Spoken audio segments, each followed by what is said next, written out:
Bueno, buenas tardes.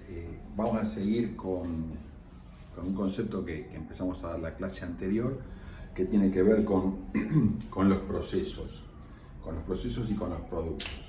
Habíamos dicho que la frase de Deming, que era conozca su proceso.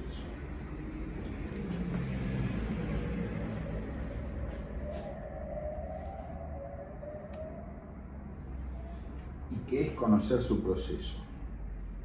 Resulta que habíamos dicho que los atributos del producto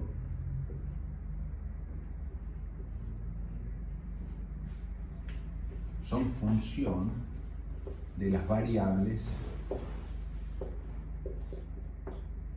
del proceso. Y que conocer el proceso justamente es conocer esta función. Ahora bien, el concepto más importante que también es de Deming, básicamente, es que nada deja de tener variaciones, todo tiene variaciones, hasta el proceso más automático, manual, artesanal, medido, como fuera. Tiene variaciones porque es lo natural tener variaciones. Pongo como ejemplo esta regla que ustedes ven acá. Esta regla mide 30 centímetros. Ahora, ¿mide 30 centímetros? No. Mide un valor que está entre 30 centímetros más un delta y menos un delta. Pongámosle que esta regla se hayan hecho 10 millones desde que se empezó a fabricar. El largo de esta regla va a tener una distribución de este tipo. Una distribución normal, donde la mayoría se van a concentrar alrededor de los 30 centímetros, pero ¿cuántas va a haber de 30 centímetros? Ninguna. Lo que puedo decir es que todas van a estar, o todas las que salieron a la venta, van a estar en 30 centímetros, más un delta, más una tolerancia superior, y 30 centímetros menos una tolerancia inferior. Y lo que se vende y lo que vale es esto que está aquí. ¿Cuántas hay de cada medida? Ninguna.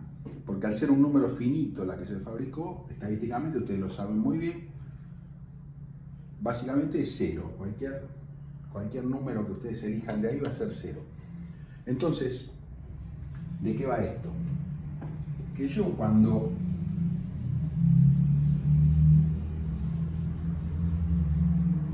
comprometo un producto tiene sus especificaciones,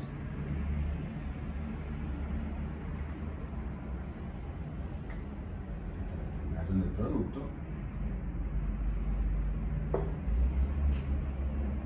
Dentro de estas especificaciones están las tolerancias que yo admito, o sea, pongámosle acá.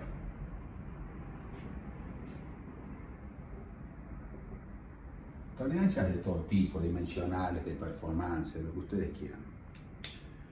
¿Qué me quieren decir las tolerancias? Que dentro de los valores de la tolerancia, vamos a llamar la tolerancia inferior y tolerancia superior, todo esto está bien, y lo que está afuera, que es todo esto, está mal. Estar bien o estar mal es justamente un atributo que lo fijé al poner tolerancia. Digo, bueno, todo lo que está dentro de las tolerancias está bien y todo lo que está fuera de las tolerancias está mal. Entonces, yo cuando comprometo, ¿cuál es el compromiso básico? El compromiso básico, nosotros vamos a tomar el compromiso de Six Sigma, que es decir que vamos a aceptar mi proceso, en este momento estoy aceptando mi proceso, estoy dándole valor de apto a mi proceso, si solo me da 3,4 defectuosos por millón. Defectuosos por millón. ¿Qué quiere decir esto? De que todo lo que sale de mi proceso, con sus variaciones y todo, tiene que estar dentro de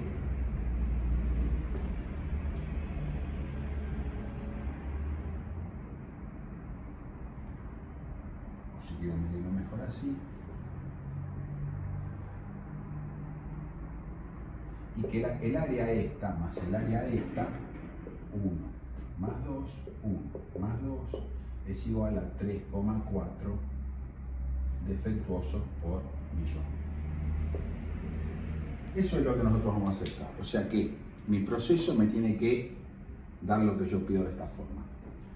Cuando yo diseño el proceso, tengo que diseñar un proceso siguiendo, el orden es el siguiente. Yo digo, las tolerancias que me pide mi producto, a partir de ahí tengo que diseñar mi proceso y mi proceso tiene que tener esta performance. Del mismo modo, si yo ya tengo un proceso, el proceso mismo me está diciendo cuál es su verdadera variabilidad, porque yo también la puedo medir, ahora lo vamos a ver, y eso me sirve a mí para ver a qué tolerancia me puedo comprometer. O sea, si a mí me piden una precisión de, no sé, un eje más o menos media milésima, posiblemente mi proceso no lo pueda hacer, o no lo puede hacer siguiendo esto. O sea, que todo lo que está en más de una milésima afuera de la tolerancia o menos de eso, no lo voy a poder hacer. Entonces no me puedo comprometer a hacer algo que mi proceso no es apto para hacer. Entonces hay dos niveles de esto que vamos a ver nosotros, de conocer al proceso, que el subtema sería control estadístico de proceso. Es primero conocer mi proceso, saber si mi proceso es apto. Es apto para comprometerme de alguna forma. O sea, si yo ejerzo un compromiso con mi cliente, yo tengo que saber que mi proceso es capaz de satisfacer ese compromiso. Y si no, simplemente digo, mire, yo eso no lo puedo hacer.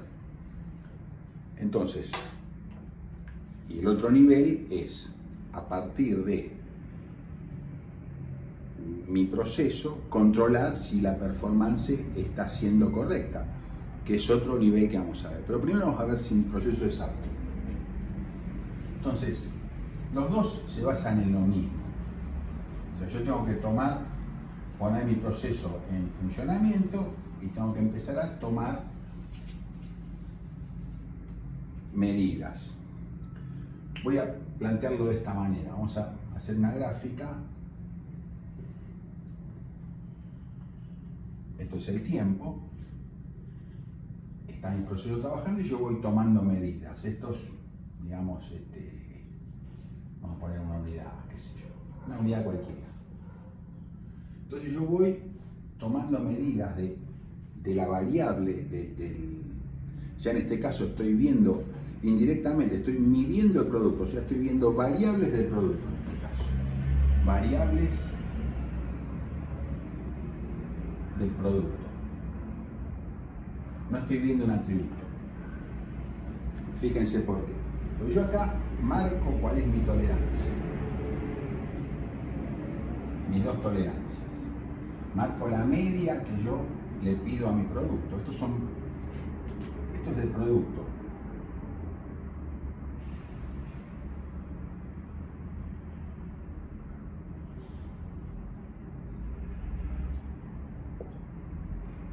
Y voy graficando lo que yo voy midiendo en el producto a medida que va saliendo del proceso. Entonces me voy a encontrar con una serie de puntos de cuánto va a medir esa variable. Por ejemplo, imagínense que estoy haciendo un eje y yo tengo que medir el diámetro de este eje y lo voy midiendo. Lo voy midiendo y me va dando valores como si fuera un muestreo. Y en base a eso grafico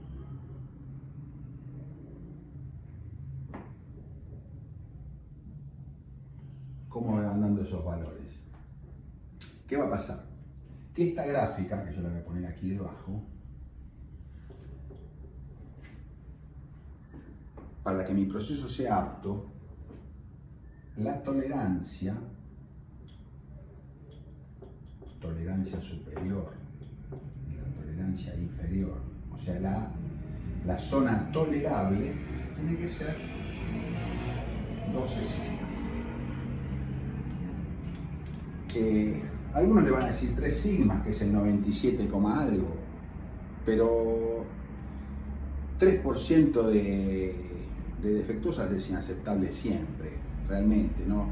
Yo no puedo tener 3% fuera de tolerancia, por eso sería, qué sé yo, es como si dijera yo fabrico vacunas o fabrico, no sé, ejes de dirección. Entonces, ¿qué digo? Que el 3% de los ejes de dirección se van a romper, quiere decir que cada 100 autos que vendo, 3 tipos se van a matar en una esquina.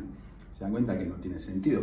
Es mucho más razonable hablar de 3 partes por millón, no de 3%, o de 2,5%, que sería 3 sigmas para cada lado. Por eso se llama Six Sigma. Entonces, ¿yo qué voy haciendo? Voy tomando medidas y en base a todo esto voy viendo qué es lo que pasa. Con eso yo puedo saber si mi proceso es apto. Es así de simple, no tiene más complicaciones. Obviamente van a encontrar libros completos que hablen de esto, porque van a empezar con el detalle, qué sé yo, y toda la historia. Pero el concepto que tienen que saber es que yo veo mi proceso, veo cómo son el output de mi proceso, y en base a eso veo qué distribución tiene y que la dispersión o el desvío estándar en el proceso esté acorde con la tolerancia que yo me estoy comprometiendo. Entonces, si yo puedo con mi proceso llegar a cumplir en este porcentaje tan alto que estamos hablando, 1.000.000 menos 3 de veces, con la tolerancia que me están exigiendo, mi proceso es apto. Entonces, léanse los libros que sea, la idea está adelante. O sea, si no está adelante, no está bien el libro. Después tendrán ejemplos, formas, manuales y qué sé yo, un montón de cuestiones, pero lo que tienen que saber es esto. Pero también lo que tienen que saber es que muchas veces puede pasar que estemos no conociendo el proceso, pero yo tengo que conocer la naturaleza en proceso también. Entonces, si yo, por ejemplo, imagínense un caso muy simple. Voy a poner esto más cortito.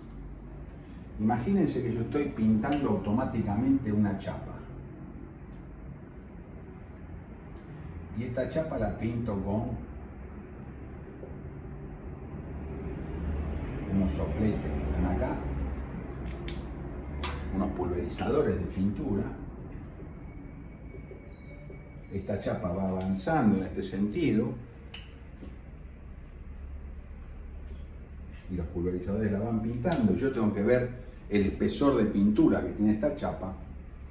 Yo acá tengo 4 procesos, no tengo un solo proceso, porque esto estadísticamente no tiene nada que ver con esto. Entonces yo tomo una muestra del espesor acá, al azar o como fuera. Es incorrecto. Yo tengo que tomar al azar acá para este aspersor, acá para este otro aspersor y acá para este otro aspersor. Entonces yo tengo que saber qué es lo que está pasando y qué es lo que estoy midiendo. Porque muchas veces un proceso que parece una sola cosa, en este caso pintar una chapa, está enmascarando que son 4 procesos distintos. Entonces quien sabe es apto y no. Quien sabe es irregular en cuanto al caudal de pintura que tira y es muy estable. Yo no lo sé. Entonces, eso es una cosa que tienen que tener presente cuando miren la aptitud del proceso. Entonces, dicho esto, vamos a ver la otra parte que tiene que ver con esto.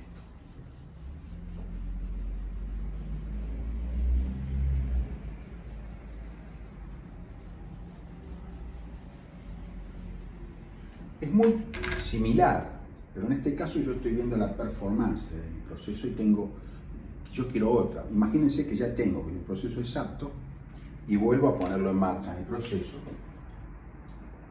Vuelvo a trazar las dos líneas de mi tolerancia, la superior y la inferior. Posiblemente la tolerancia sea así, 3 sigmas para un lado y 3 sigmas para el otro. Pero mi proceso tiene que entrar muy cómodo dentro de la tolerancia. O sea, mi proceso tiene que entrar acá.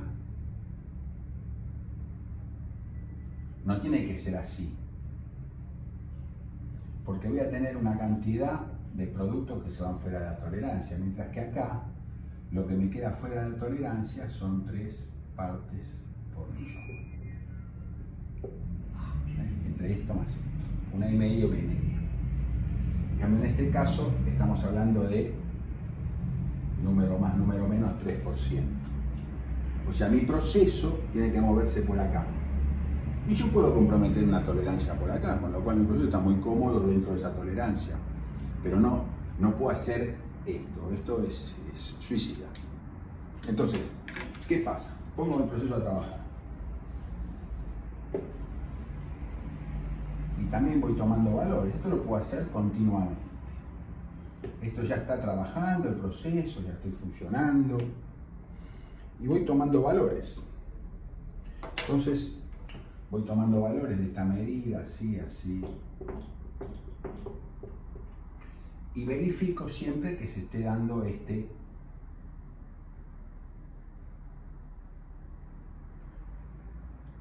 distribución de todos los valores que yo voy tomando. Ahora, ¿qué pasa? Puede empezar a pasar esto.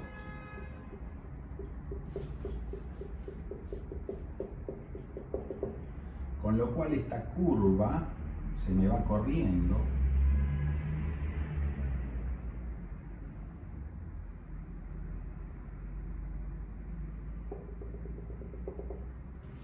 y ahí quiere decir que algo está pasando. ¿Por qué? Porque cuando el proceso está funcionando, ustedes se acuerdan muy bien del teorema del central del límite. Teorema central del límite, teorema del límite central. Como lo quieran llamar. ¿Qué es lo que le da forma a esta curva?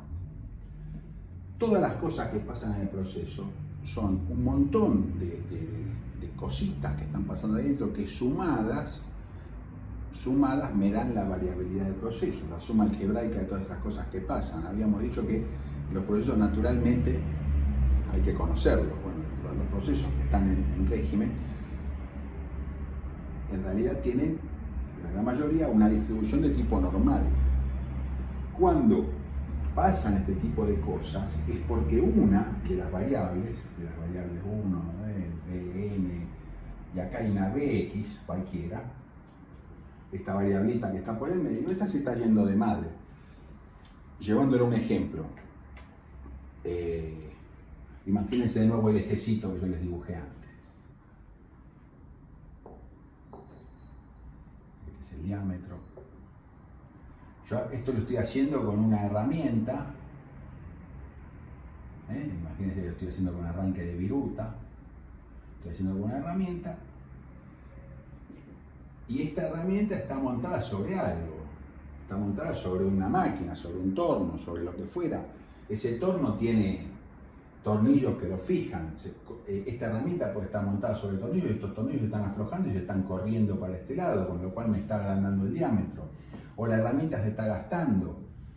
Entonces ya deja de ser un factor más en este menú de factores posibles, sino que empieza a ser dominante.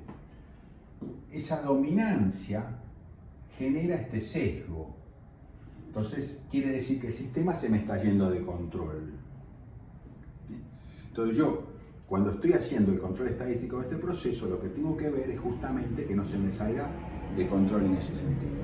Y otra cosa que puede pasar es que esta curva cambie de forma. ¿Por qué? Porque se me hace más variable, porque ya no se está gastando la herramienta que está generando ese sesgo, sino que se está aflojando un tornillo y está vibrando de alguna forma o está pasando algo, con lo cual esta curva deja de ser así y pasa a ser así. Con lo cual cambia el desvío. Fíjense, en este caso yo tengo el desvío óptimo, lo tengo siempre igual, y la media, tengo la media 1, la media 2, la media 3, lo que me está indicando un sesgo. Mientras que en este caso, yo lo que cambio es el desvío del proceso. Entonces, cuando yo tengo que medir la performance de un proceso, tengo que ver dos cosas. Mientras está trabajando continuamente, tengo que ver que no haya un sesgo que me modifique la media y que no haya factores que me modifiquen el desvío estándar del proceso. Eso se llama tener un proceso bajo control. Entonces, hay una anécdota de Deming que decía, que preguntaba, ¿usted controla sus procesos?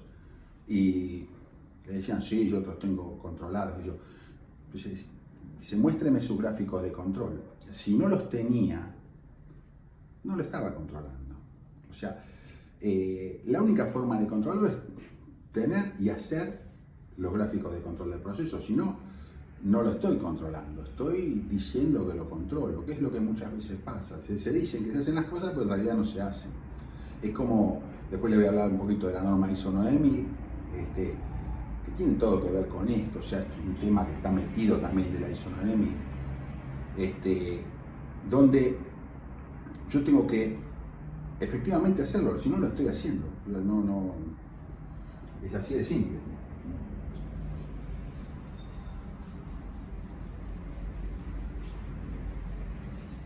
Ustedes van a seguir viendo esto, obviamente, van a tener gestión de la calidad, este tema lo van a volver a ver seguramente en Orga 2,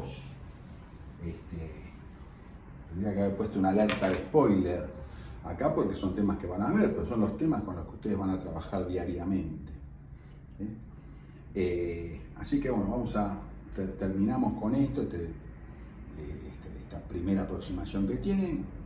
Es muy simple, lo leen, hay libros de todos lados para leerlo.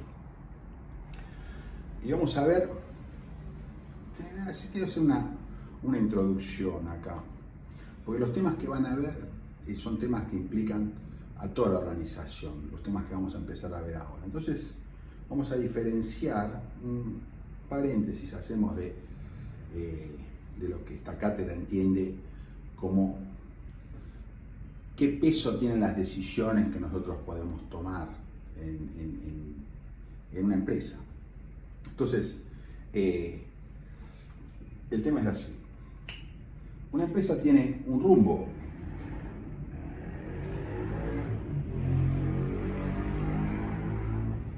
Esto es una flecha.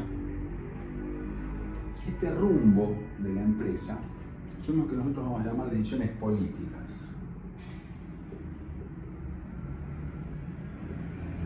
Las decisiones políticas son las que me dicen a dónde voy, es lo que sería la visión de la empresa. Ustedes van a ver muchas veces que es obligatorio en algunas, sobre todo las empresas que califican ISO 9000, que tengan que manifestar la visión de la empresa y la misión de la empresa. En esas dos cuestiones son decisiones de tipo político. Para decir una idea, es una frase simplemente, pero el formato de la frase pueden verlo de la siguiente manera.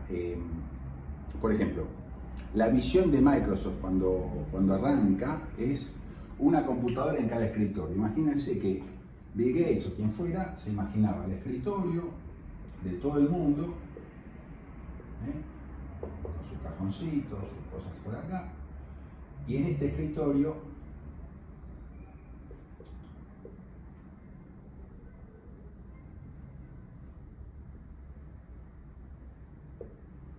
una computadora. Esa era la visión en todos los escritorios. Ustedes parecen una tontería esto, pero si estamos hablando del año 87 no es ninguna tontería, 85 no es ninguna tontería. No había una computadora en cada escritorio. Hoy sí, hoy hay una computadora en, qué sé yo, arriba de todos lados. Pero en ese momento no. Hoy viajamos con una computadora en el subte, que es un teléfono. es una visión. El tipo, cuando funda su empresa, piensa en eso. Dice, me tiene que ir una computadora en cada escritorio. Después hay lo que sería la misión. Un ejemplo de misión, por ejemplo, es la de Honda. Honda es una fábrica de automóviles japonesa, usted la conoce. Honda, en su misión, era motores para el mundo. Motores para el mundo. O sea, se veía como una proveedora de motores. Esa es su misión. Todas las empresas tienen una visión y una misión. Es una decisión política. Cuando yo arranco mi empresa, me manifiesto eso. Y el manifestarlo implica un compromiso con las políticas de la empresa. Ahora bien, dentro de las decisiones políticas, son las grandes decisiones, el gran rumbo que va a seguir mi empresa, están las decisiones de tipo estratégico, que van por aquí dentro.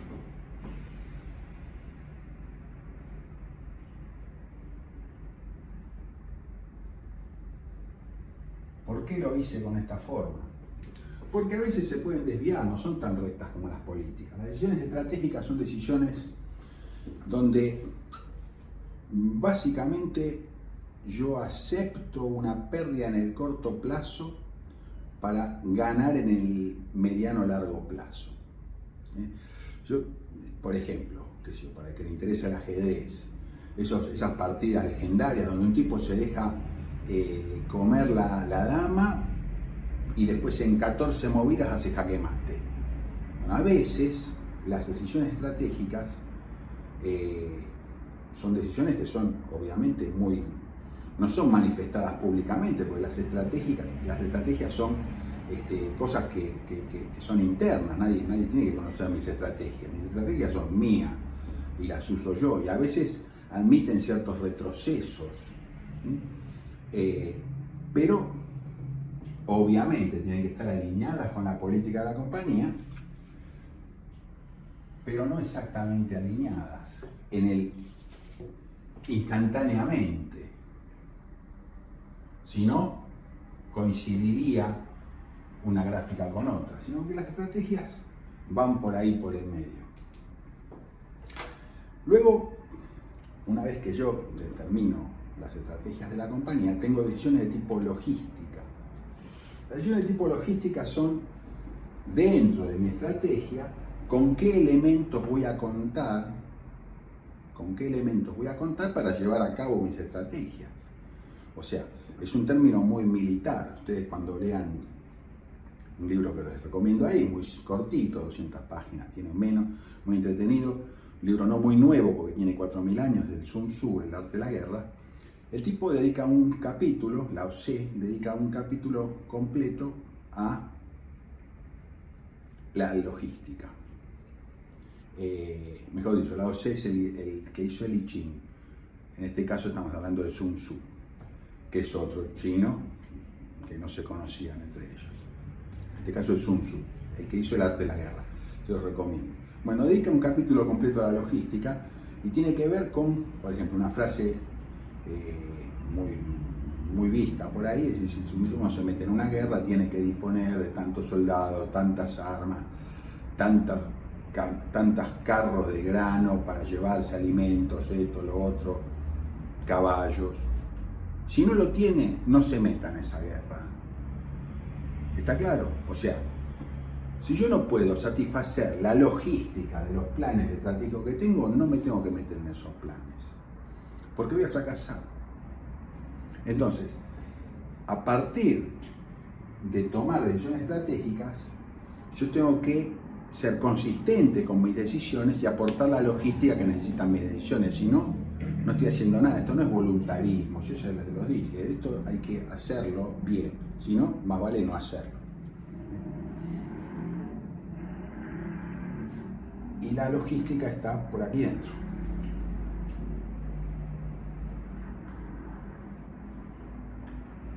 Alineada con mis decisiones estratégicas. Por último, para cada situación, para cada situación que se presenta, yo puedo tener diferentes modos de actuar y puedo tenerlos previamente estudiados y ensayados. Esos son lo que llaman las tácticas. Lo voy a poner por aquí.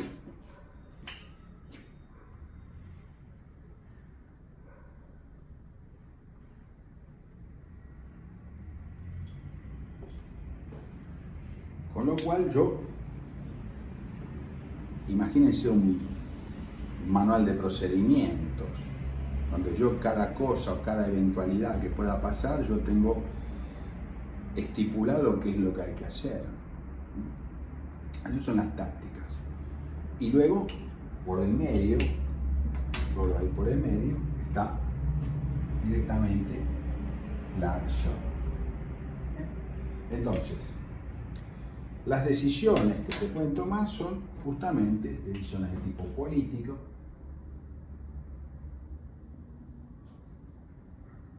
estratégico,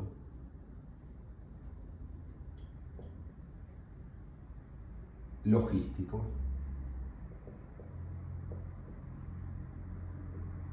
tácticos y de acción directa. Hice esta introducción por el tema que viene después, que involucran todas estas cosas que vamos a ver luego, decisiones de este tipo, decisiones de tipo político, estratégico, logístico, tácticos y acción directa, que son cosas que ustedes van a ver a lo largo de toda su vida profesional. Ahí me contaba, por ejemplo, el ingeniero Casillas, que yo lo conocí, se jubiló hace poco, lo conocí hace 30 y pico de años, que un día se encontró con que tenía que manejar 3 empresas y dijo, qué sé yo de manejar 3 empresas, tengo que formarme en esto. Entonces empezó a leer todo lo que había de management, de gestión, de los japoneses, de los alemanes, de los americanos, de un montón de cosas. Y todos tenían una forma de expresarlo y se generaron un montón de acrónimos y de metodologías para decir muchas cosas. Nosotros en esta materia tenemos nuestro SREDAM, pero nuestro SREDAM es muy similar al PDCA, el que plantea Deming, el círculo virtuoso de Deming, es más o menos lo mismo. Nosotros lo que pasa es que le agregamos un par de cositas más, pero básicamente estamos hablando de lo mismo. Y entonces hay un montón de metodologías que tienen un montón de nombres, que muchas se entremezclan entre sí. Nosotros ya les nombramos a ustedes el Kaizen o la mejora continua, las 5 S que lo tuvieron que haber visto por ahí, pero hay otros más. Hay otros más. El sistema Toyota, el 6 Sigma. Fíjense, el 6 Sigma, o Six Sigma, como lo llaman muchos, no es lo que estábamos viendo nosotros. Ustedes lo que se van a encontrar en los manuales de Six Sigma es cómo empoderar a la gente para que se alinee en la dirección de tener menos de 3 defectuosos cada millón. Entonces ustedes se van a encontrar con planes donde organizan reuniones de gente, le dan diferentes categorías a la gente, a uno le dan un cinturón de un color, a otro de otro lo nombran líder, a otro le hacen no sé, lo tiñen de rubio, qué sé yo, cosas así. Entonces, pero en realidad lo que no hay que perder de vista es que todos estamos atrás de no tener más de 3 millones de 3 defectuosos por millón. Y muchas cosas de estos, muchos manuales de este tipo, ustedes van a encontrar manuales donde de lo que están hablando no es de la cosa técnica de lo que estamos buscando nosotros, sino de que cómo dentro de una organización manejarla o acomodarla a este tipo de cosas. las organizaciones maduras, grandes, importantes, las que son la vanguardia de la calidad, esas tienen su cultura. Dentro de su cultura están todas estas cuestiones. Uno va a preguntar a la Rolls Royce o a la Mercedes si está usando, qué sé yo, Six Sigma. Lo pueden poner para, digamos, para una divisional, pero en realidad la cultura misma de la compañía nació con eso, lo mismo que Toyota. Entonces, pero se arman escuelas y cosas donde salen libros, manuales, para explicarle a los tipos como Casillas que cómo puede hacer para que la cosa le funcione mejor. Y otra cuestión también es que muchas de estas cosas a veces se normalizan. ¿Por qué? Porque yo tengo que hablar el mismo idioma, quién sabe, con mis proveedores. Ahora les voy a hacer un pequeño ejemplo de por qué es importante todo esto. Ejemplo que yo hace mucho que hago de cuando era ayudante. Es porque la calidad es importante para mi cliente. Entonces, yo ponía un ejemplo que era el siguiente. Imagínense que yo tengo una fábrica de varillas de construcción. Una varilla de construcción es una cosa, un fierrito así largo, que está retorcido. Ustedes lo ven cuando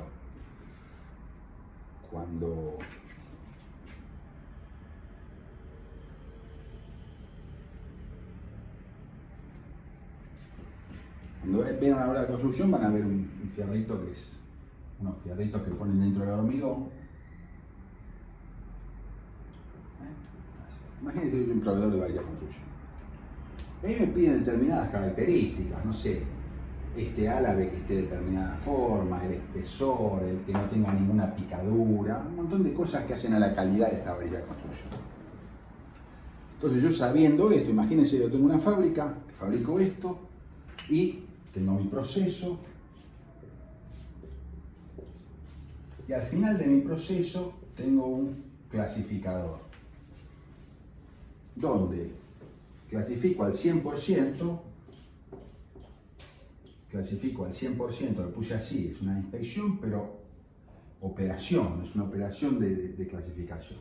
Entonces, pongámosle que el 60%, vamos a poner un número mayor, si no estoy trabajando muy mal. Imagínense que el 80%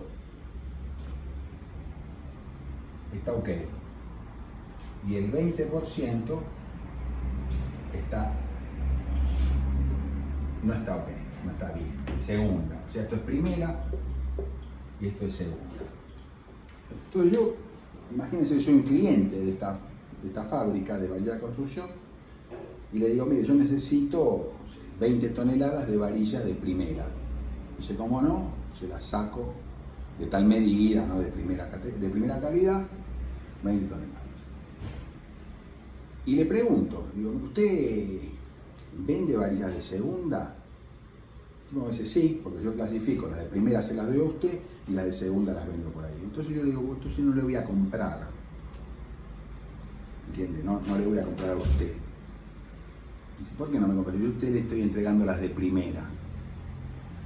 No le voy a comprar a usted porque usted las de segunda se las va a vender a mi competencia más barata y encima la depreciación que le está haciendo a las otras que va a vender, porque a ustedes cuestan lo mismo hacer una de primera que una de segunda, me la va a cobrar a mí.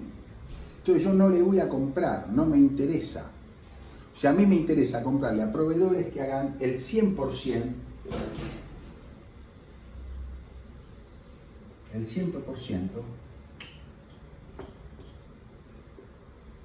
ok. Ustedes saben, por la clase que tuvimos antes, cómo se hace para tener el 100% ok. Así que no les tengo que explicar nada. Pero esto se llama calidad asegurada, calidad total, o sello INAM, sello de conformidad, cumple con ISO 9001, un montón de cosas. Y es una decisión política.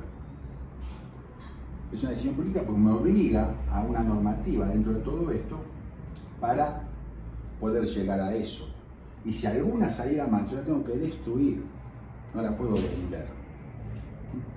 Entonces, siendo así, es muy importante el tema de la calidad. Y es muy importante conocer mi proceso. Y es muy importante no comprometer cosas que mi proceso es incapaz de hacer.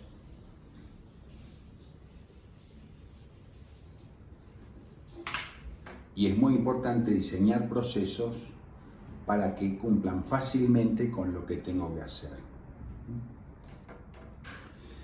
Entonces, dicho esto, ustedes se van a encontrar se les abre un panorama muy grande, porque yo para calificar, para decir que yo me aseguro la calidad, tengo que tener un manual de procedimientos. Fíjense qué loco esto, ¿no? Cuando yo estudiaba, había una pregunta de final donde teníamos que determinar si era conveniente, aconsejable, registrar el proceso.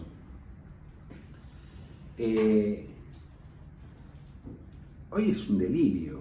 Hoy el proceso no se concibe si no está registrado. No se concibe si no está registrado. No se concibe si no está auditado. En cuanto a seguir con que siga siendo como se diseñó.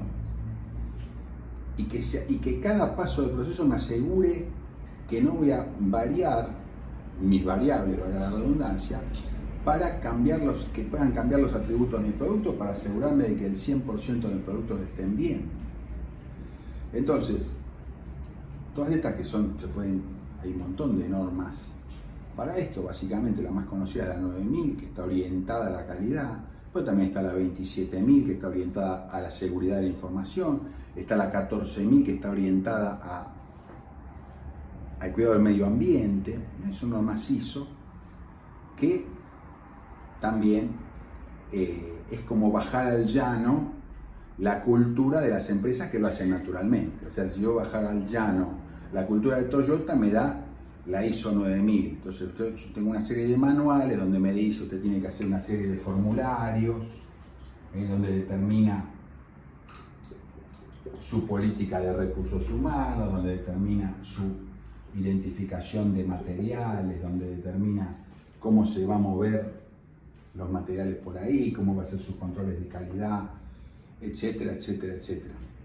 Y otra cosa muy importante que tiene que ver con, nosotros lo vimos en la parte de examen crítico, la la famosa, lo que para mí es lo más importante, lo que determina si un tipo está haciendo o no ISO 9000, es lo que se llaman los incidentes de no conformidad, donde cualquiera puede abrir un incidente de no conformidad cuando ve que el proceso no está siguiéndose tal cual había sido estipulado en el manual de procedimientos. Y este incidente de no conformidad tiene un protocolo de apertura, descripción, discusión y cierre. Y si ustedes quieren saber si alguien está haciendo ISO 9001, simplemente pídanle los incidentes de no conformidad del año pasado. Si no tiene ninguno, no está haciendo ISO 9001. Es así de simple. O sea, ¿por qué? Porque la ISO 9001 es como el sistema de mejora continua, Kaizen auditado. O sea, es como un metasistema. Yo tengo el REDAM, Kaizen, PDCA, como los quieran llamar ustedes, todo esto es más o menos lo mismo, pero arriba tengo una auditoría de que lo estoy haciendo. No es la misma auditoría esta, ojo, es la auditoría del sistema, lo que yo sí lo estoy haciendo. Eso está normalizado. Y eso es bajar al llano, como les decía antes, bajo al llano, a las empresas terrenales, lo que hace empresas como Toyota, por ejemplo.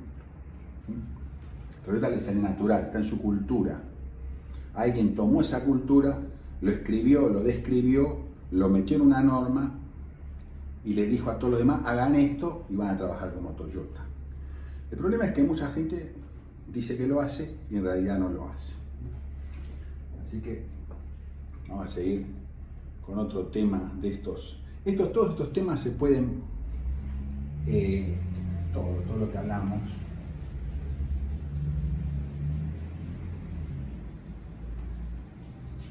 porque también dentro de la ISO 9000 también tienen control estadístico de proceso, control de actitud de proceso, están todos como mezclados, todas estas cosas están.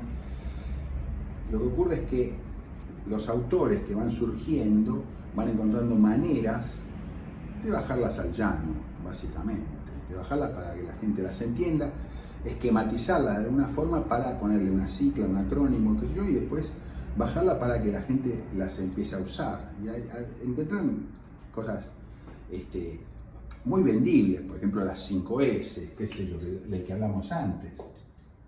5S también es otro, entre comillas, acrónimo, donde ustedes tienen otra manera de, mejor dicho, la misma manera, está incluido todo acá adentro, pero son formas fáciles de memorizarlas, de entenderlo y de fijarse estrategias de trabajo que ya están como tabuladas, uno maneja el mismo idioma.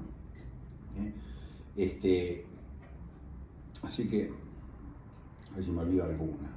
Bueno, por ejemplo, los laboratorios farmacéuticos tienen normas que son la GMP, que están numeradas, no sé, nos deben ir hoy por la 8, quién sabe.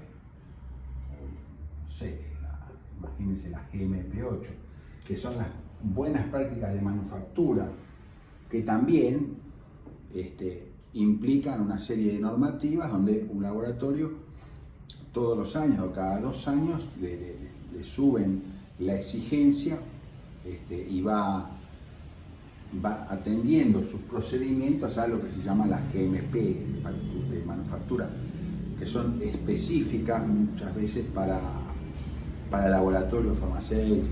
También hay buenas prácticas para agricultura y buenas prácticas para manejo de alimentos. Y hay buenas prácticas para la industria automotriz y para otras industrias también. Pero básicamente las industrias más grandes tienen estas, título general, buenas prácticas.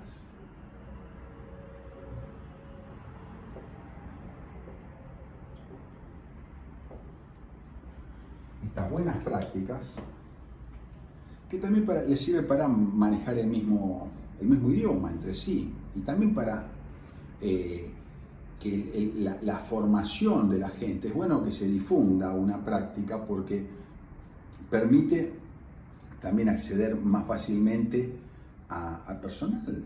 ¿Por qué no?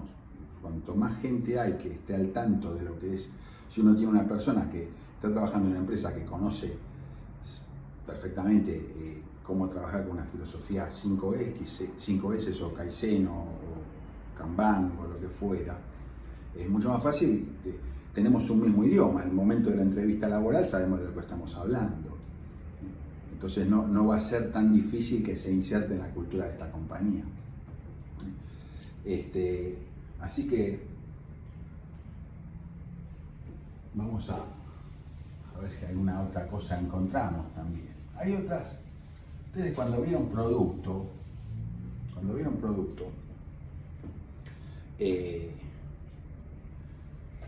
vieron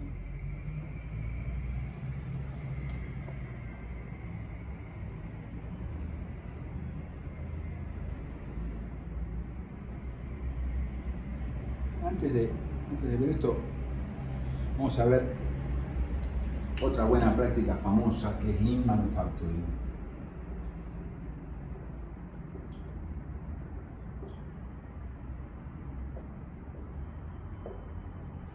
Lean Manufacturing, Lean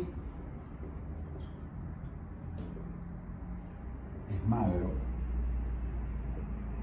Básicamente se ve que se considera que lo esbelto o lo magro es bueno porque no tiene nada que le sobre. Ese es básicamente el concepto. Y cuando uno habla de Lean Manufacturing, ¿qué quiere decir? Que todo lo que sobra se considera desperdicio. Ese concepto es muy similar a las 5S. Fíjense, nosotros en las 5S tenemos las dos primeras S son clasificación y orden, que básicamente es separar lo que está de más y ordenar lo que quedó. Después queda limpieza, estandarización y disciplina, que son obvias, ¿no? Pero las dos primeras clasifico lo que no estoy usando y ordeno lo que me quedó. Esas son las dos primeras S, que son las que no me van a decir limpieza, eso es obvio, ¿no?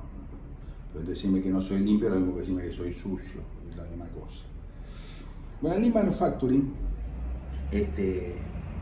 también con esa misma filosofía, pero aplicado a más alcance dentro de la organización, es una filosofía, una manera, digamos, un redondeo de muchos conceptos que nosotros vimos acá, que habla de orientarse a eliminar los desperdicios. Básicamente, los primeros desperdicios que plantea son la sobreproducción, que nosotros hablamos antes, ¿no? Ustedes vieron cuando hablamos del ejemplo de la fábrica de calzado de fútbol, que los resultados que había obtenido Guardiola con tratar de no desperdiciar, de no fabricar más de lo que fabricaba, de lo que necesitaba para vender, pero también lo que le costó dentro de la organización, porque no fue fácil, porque cada subsistema de la organización defendía su quinta, defendía los resultados que tenía dentro de su subsistema y se desentendía de los objetivos de la organización completa. Entonces no es fácil, ahora les voy a decir por qué. Pero básicamente los desperdicios que uno trata de eliminar en una manufactura Lean son la sobreproducción de que ya hablamos, los tiempos de espera, la burocracia, todas las cosas que hacen que las demoras, pero las demoras desde el punto de vista de las demoras en empezar a hacer el trabajo, las demoras que le ocasionan atrasos al cliente,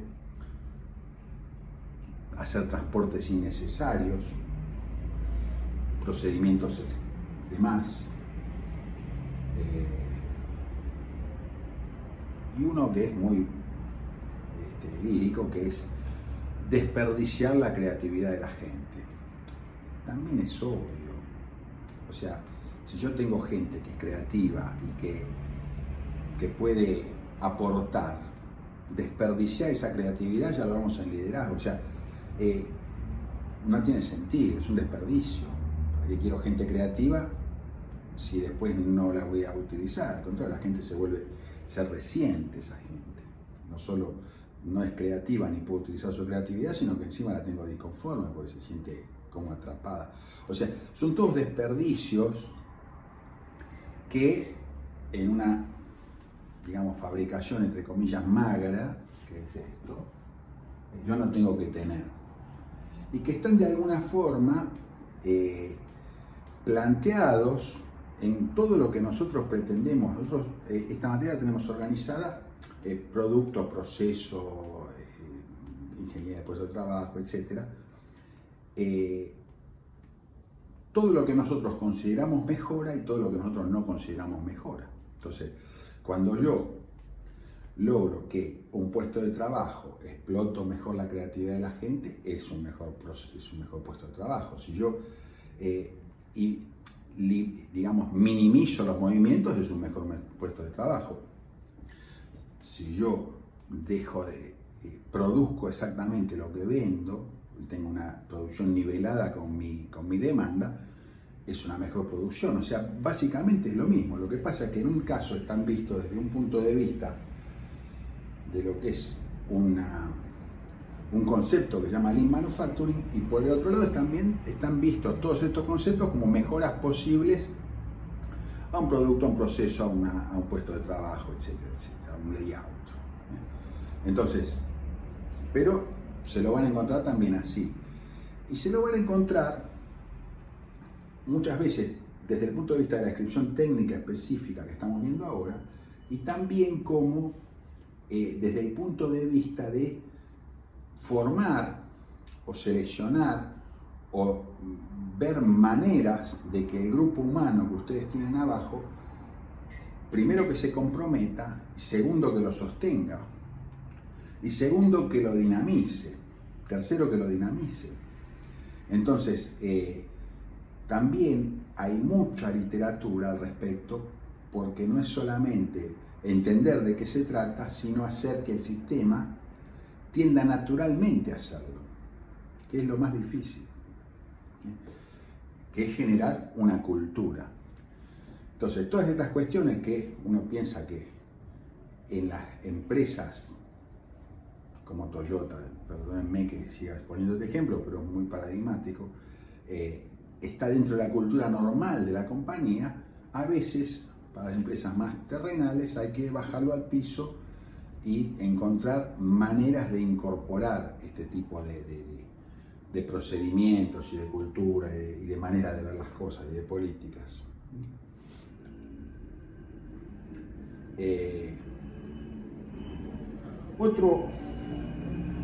Otra buena práctica que está muy, bueno, otra buena práctica es, nosotros vimos en producto cómo es, ustedes lo vieron en la práctica inclusive, cómo es el desarrollo de un producto. Básicamente, acá vamos a hacer un desarrollo atemporal, donde no importa cuándo empieza y cuándo termina. Ustedes van a ver que los productos en general, por ejemplo en la industria de la moda, del vestido o de la automotriz, nosotros tenemos un tiempo, un momento de lanzamiento que está fijado. Por ejemplo, ustedes van a comprar un iPhone, el iPhone se larga septiembre por medio, o sea, un septiembre se larga el teléfono, al septiembre siguiente se larga un restyling y al otro septiembre se larga el modelo nuevo. Quiere decir que nosotros tenemos un tiempo, un momento que tenemos que hacer el lanzamiento y de ahí tenemos que empezar para atrás. Quién sabe, el modelo que van a largar el próximo septiembre, hace 3 años que lo están desarrollando y mientras tanto largaron otro modelo y una reestilización de ese mismo modelo. Entonces, esto es, digamos que no está planteado en el tiempo, que es la forma tradicional que siempre se vio, donde se arranca de una idea que tiene que estar aprobada, y donde se critica esa idea y donde de alguna manera se ven las posibilidades de hacerlo, pero no puede fabricar cualquier producto porque tiene que tener en cuenta los saberes propios de la compañía. Hay empresas que son para un laboratorio farmacéutico, no se va a poner a hacer un automóvil eléctrico, es muy difícil. Requeriría un cambio completo, qué sé yo. La Toyota era textil en un momento y se transformó en una industria de automóviles. La Mitsubishi hacía locomotoras, pero son casos muy especiales. En general uno trata de desarrollar un producto dentro de los que están dentro de su rango. Cuando surge la idea y se aprueba que vamos a generar un nuevo producto, hay una serie de pasos que arrancan, digamos, acá con un prototipo estético, el primer prototipo, el prototipo 1, un prototipo donde yo verifico la forma. En el automotriz es muy fácil, o sea, yo digo, voy a fabricar un auto de tales características y tengo que hacer un modelo, que en el caso del automotriz no es un modelo a escala, sino que es un modelo en tamaño natural, porque hay percepciones que no se pueden ver a escala, hay que verlas in situ. Del mismo modo que un arquitecto cuando hace diseña un edificio, hace una escala, una maqueta, para que se pueda ver, y es mucho más potente que poderlo ver en un programa 3D o en un render o lo que fuera. Hay que verlo para saber y para probarlo, el prototipo estético. Y mientras tanto se va desarrollando el proceso, se va desarrollando el proceso para poder fabricar este producto. En otra parte, se hace un prototipo, pero funcional, un prototipo que funcione, no es estético como este, que puede ser de masilla. Este prototipo verdaderamente funciona y se hacen las últimas pruebas para ver si esta idea si tiene una correlación con la idea original. Mientras tanto se sigue desarrollando el proceso y cuando se llega a esta parte, que se llama tryout, uno ya está fabricando con los mismos elementos que va a terminar fabricando el producto, haciendo las últimas pruebas, hasta que aprueba el proceso y se produce el lanzamiento del producto. Esto es lo básico. Punto más, punto menos, estación más, estación menos. Por acá o por acá, yo lo puse por ahí, pero puede estar por acá. Está lo que se llama pricing, donde tenemos que definir a qué precio objetivo lo vamos a vender. Es muy importante. Y tiene que ver con quién lo va a comprar y quién lo va a pagar. Y a qué mercado va dirigido. Cada industria tiene su particularidad. La industria automotriz tiene una manera de determinar su mercado, la industria farmacéutica tiene otra manera de determinar su mercado, la industria del deporte tiene otra manera de determinar su mercado. Entonces, por ejemplo, en la industria del deporte, los top, no importa lo que valga porque no lo pagan. O sea, es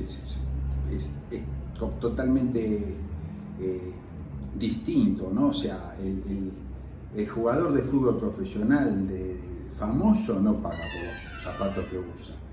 Y usa los más caros, pero no los paga. Es más, a veces ni siquiera están en el mercado. Parecen los del mercado, pero no son los del mercado. En la industria farmacéutica, el precio se le pone según el tipo de quién es el prestador que va a terminar pagando por eso. Si es el público, si es una obra social, si es el Estado. Y las cosas tienen un precio según quién lo vaya a terminar pagando. El industria automotriz está más estandarizado a qué mercado dirijo este tipo de automóvil, este otro, y con eso uno sabe a qué precio, cuál es el precio objetivo al que va a tener que salir, y con ese precio tiene que, a partir de ahí, saber cuáles son los costos que se puede permitir tener para poder llegar a una utilidad objetivo también. Ahora, todo esto es la forma tradicional de verlo. Una primera aproximación a la realidad es que muchas veces este momento está fijo. Esto es fijo.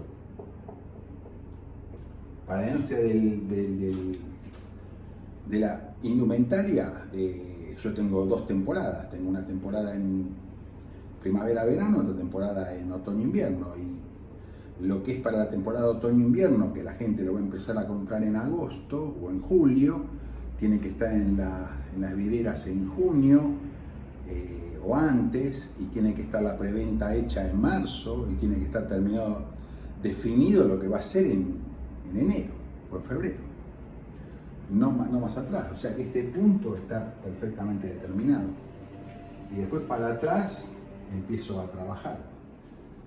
Si yo le agrego a esto un concepto que ustedes van a ver antiguamente se veía en investigación operativa, hoy creo que también, que es el método del camino crítico. Uno sabe que tiene que todo este proyecto llevarlo a cabo para terminarlo en ese momento, y hay tareas que son necesariamente, una tiene que estar detrás de la otra, y hay otras que puedo hacerlas en otro momento. Y que todo esto me va a determinar un camino crítico, que es el menor tiempo posible para yo terminar esto, que tiene que terminar acá. Entonces, ustedes lo van a ver esto como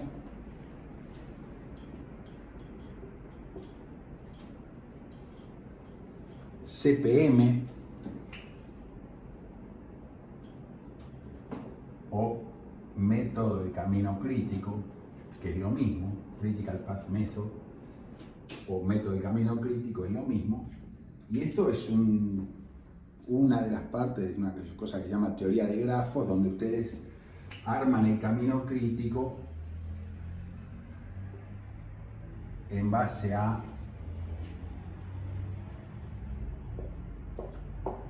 todas las tareas que tienen que tener, la preponderancia que tiene una con respecto a la otra y los nodos que se van formando. Bueno, lo van a ver eso en investigación operativa. Y para hacer el seguimiento de eso, se utilizan los diagramas de Gantt, donde, si vemos el tiempo, ustedes van viendo las tareas diseñadas como están puestas,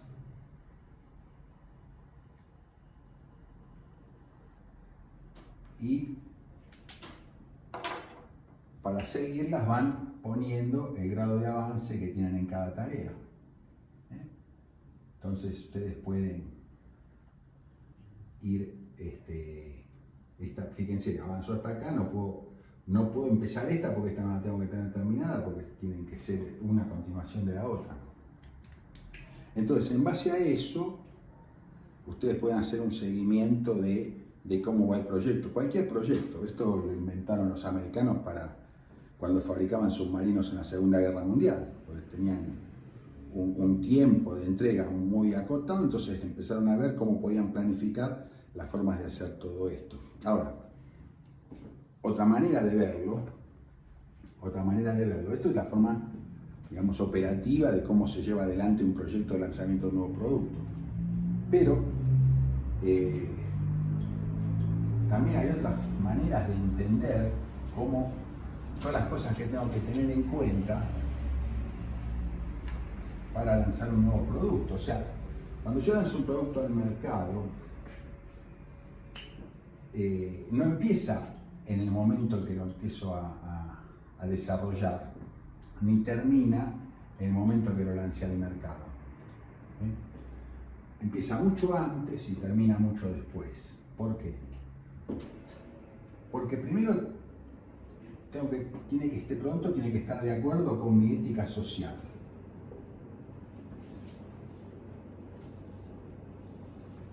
Básicamente, ¿se acuerdan de la flechita que tenía que ver con las políticas? Esto tiene que estar ok.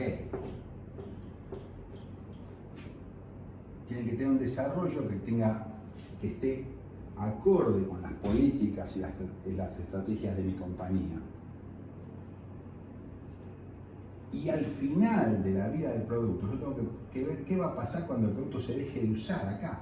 ¿Qué pasa cuando se disponga ese producto? Porque se tira a la basura, porque se acabó su vida útil.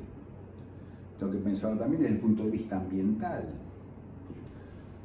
Tengo que pensar, el punto de vista ambiental lo tengo que mirar en todo el proceso.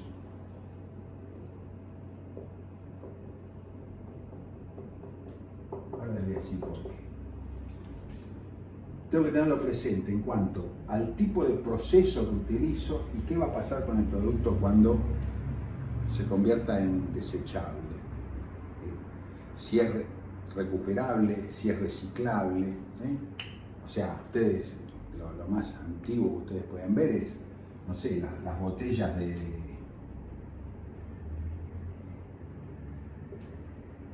plástico que tienen esto. Bueno, esto no lo tienen porque sí, lo tienen porque para que se pueda identificar, para poder ser reciclado.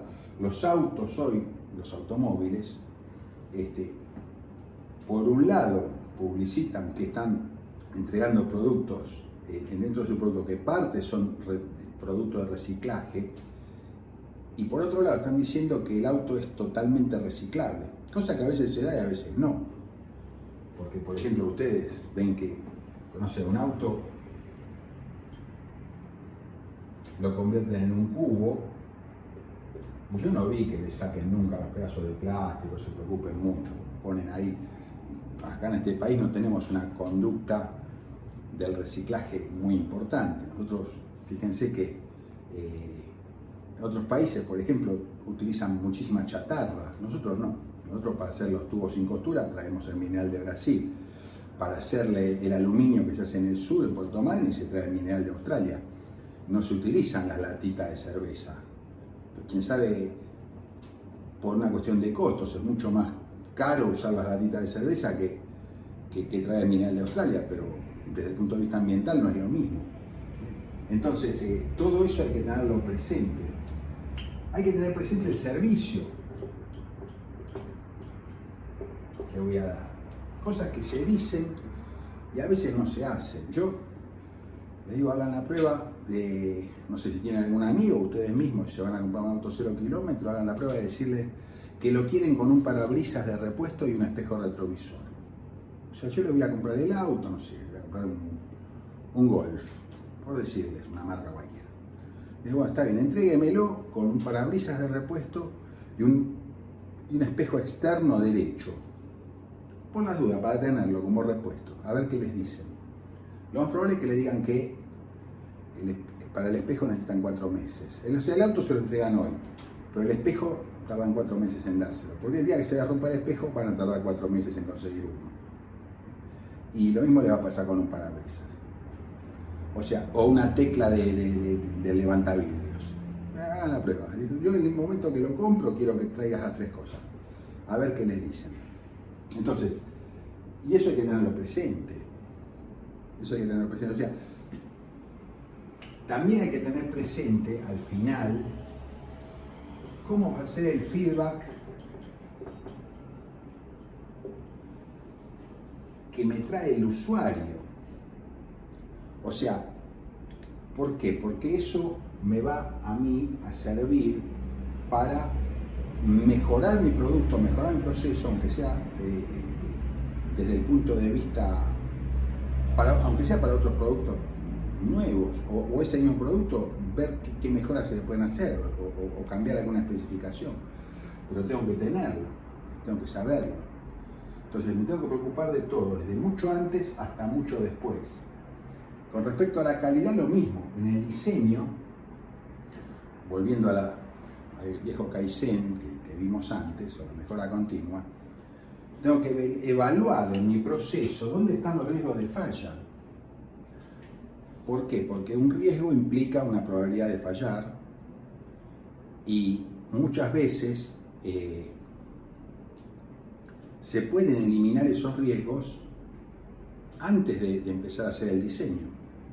Hay partes de la cadena se rompe por el eslabón más débil. Bueno, no tener eslabones débiles en el diseño del producto. Eso tiene que verse también. Pues por otra parte, la seguridad de uso, los manuales, el empaque, el transporte, la logística de entrega, los tiempos que yo tengo pensados para entregar ese producto, los tengo que tener.